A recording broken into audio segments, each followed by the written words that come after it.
do the investment rates. And when you take the differences between the two, on average, you get this switch from minus about 5 percentage points the current account share to a little more than 2, a big switch. Not as big as what Korea went through, but pretty big on average. So in only 3 decades, East Asia switches from being a major net capital importer to a major net capital exporter. Does every nation in East Asia obey the same laws of motion? Nope. There's one at least that doesn't. But most of the others do.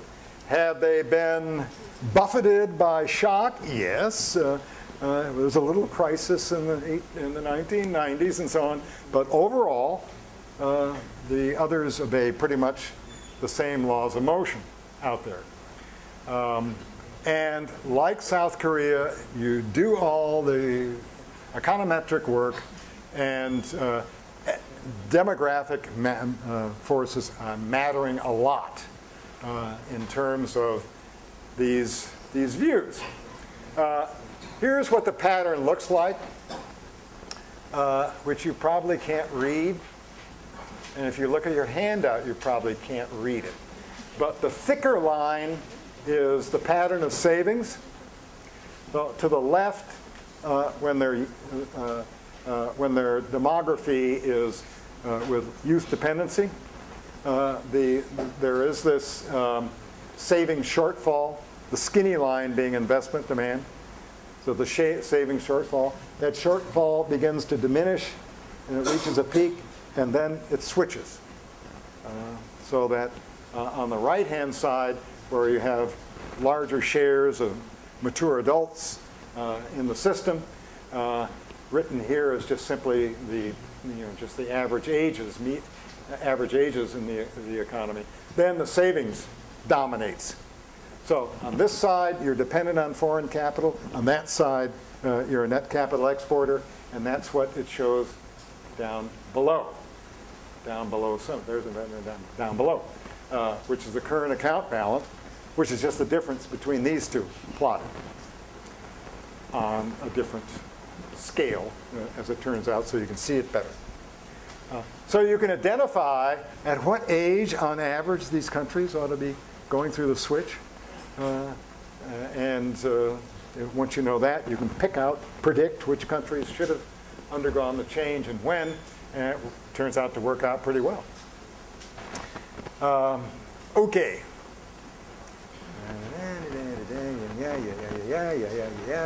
We said, okay. And that's back. Why is that back there again? I guess because I want you to focus on the current account balance, and it's switching from dependent on foreign capital to be exporting foreign capital. So the bottom line on East Asia is that it undergoes the predicted connection between demographic factors and the flow of migration. Now we see the flow of capital, and that demographic shocks, the demographic transition matters a lot.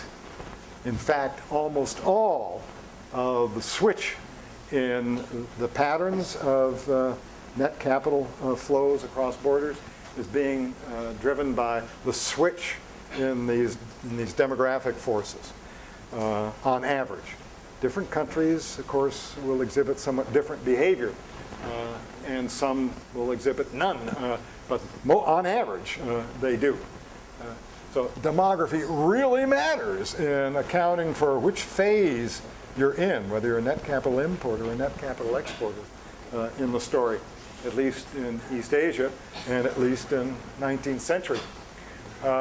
Now, since we did our work on here, Matt Higgins and I, others have done a lot more work on this connection. And it is true, they say, you guys exaggerated the impact. It's not that big. But no one has said, it's not big. They've all said, agreed, it's big. It's just not as big as you guys got at the start. So this connection is quite strong. Okay, one last bit which may interest you the most.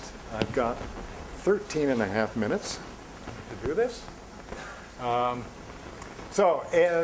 These demographic transition-induced age distribution changes really matter have an impact on economic performance. I've made you look at global migrations, migration and capital flows. What does it all add up to in terms of economic performance?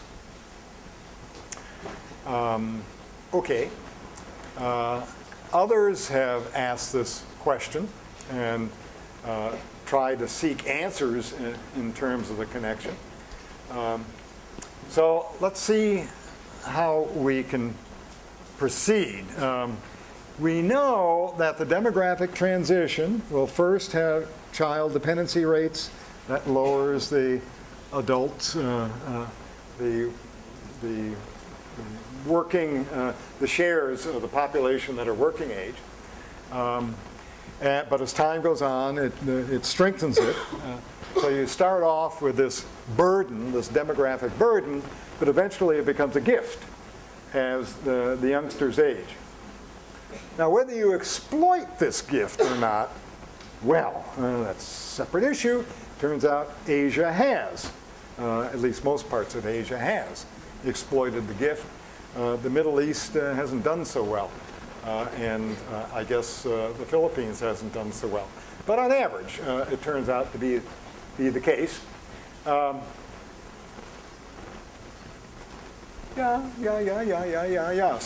some part of the growth that we observe in East Asia since 1950 or 1965 is going to be explained by these demographic forces. East Asia graduated from a point of demographic burden to a demographic gift. Let's see whether they use the gift wisely in the story. And this is some stuff that David Bloom and I did some time ago. And here's our simplification of the hypothesis. So I plotted along this axis time, which is going to be correlated with level of development, and plotted along this axis various rates that matter. The thick solid line is a prediction on if these demographic forces matter. It's a prediction on what the growth performance will be like. GDP per capita growth in the system. This dotted line is, on average, what's the sustainable growth rate of this economy in the very long run? Because we're talking about a transition. It may take decades in the transition, but in the very long run, that would be the long-run sustainable growth. You will go through the two phases. Here is the period of demographic burden. That's the characterization of the 1950s and 60s in Asia. And then you graduate into the demographic gift component, where demography is helping growth performance. There may be other factors at work that crank up the growth rate, like have I got a circle? Yeah, like other forces that might matter in the system that would have an influence on growth performance that add to the peak. But basically it says early on your growth rates suffer, and then you come out of that bad phase, growth rates accelerate, and you start reaching miracle growth rates, and demography is contributing to the miracle growth rates. And then those forces begin to diminish as the pig starts getting to the elderly age in the boa constrictor, and the growth rates drop and will approach some lower rate. So that's kind of the prediction. So all you have to do now is to convert this to a set of equations get the data, estimate the equations, and crank out the answers to see whether they're consistent with the theory, and they are. So that's what we did. First, you estimate the growth equations, da-da-da-da-da. For those of you who read that literature, 78 countries in the sample, and we do kind of a barrel-like analysis in the panel data for it over that period. And then you estimate the coefficients, and then you use those coefficients to ask, okay, how much of East Asian growth can be explained by these demographic forces? And then you can project the future if you got the guts to do that, which has never been a problem for me. And the answer depends on how you pose the question. If the question is posed, how much of the growth rates, let me read this again to be sure what I'm saying.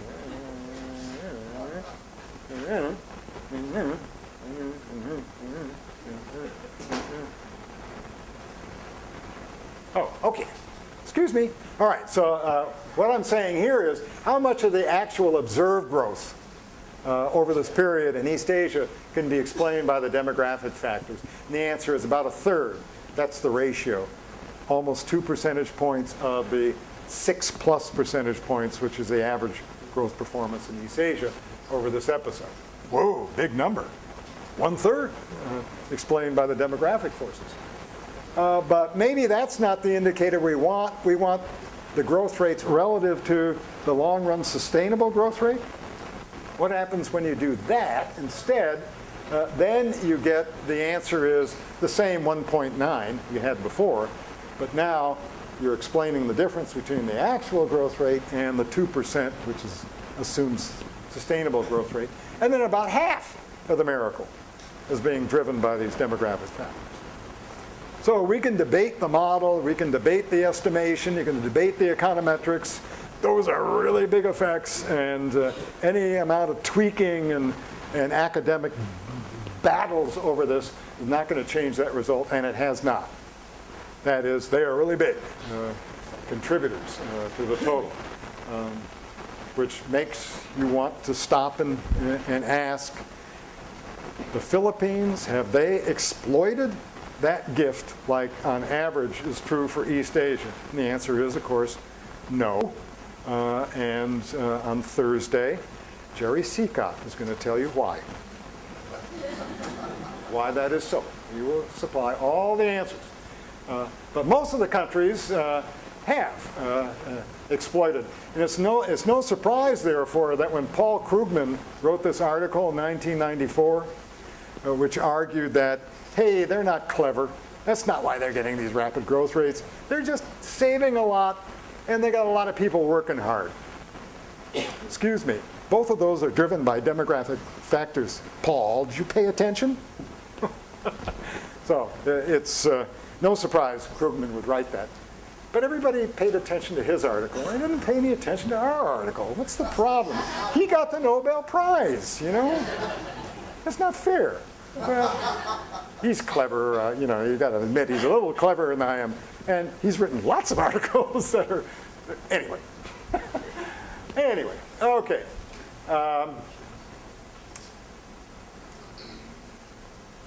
Okay, so the future doesn't look great then, given the role that demography has played, and given that in the future, of course, that pig is going to move to the end of the boa constrictor, and we're all going to be elderly, and the smaller working age population is going to have to deal with our dependence on them. And that's going to lower growth performance and create retardation everywhere, everywhere around the globe.